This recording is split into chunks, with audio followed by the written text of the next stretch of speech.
Hi everyone, welcome back. Today, we are learning how to turn yourself into a futuristic Cyberpunk Tokyo character.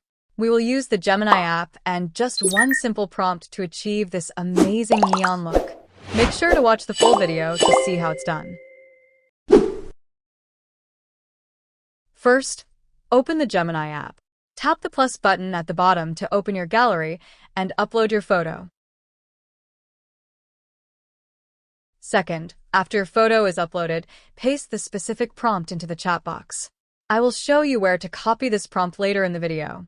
After you paste the text, just press the arrow button and wait a few moments for the AI to generate your image.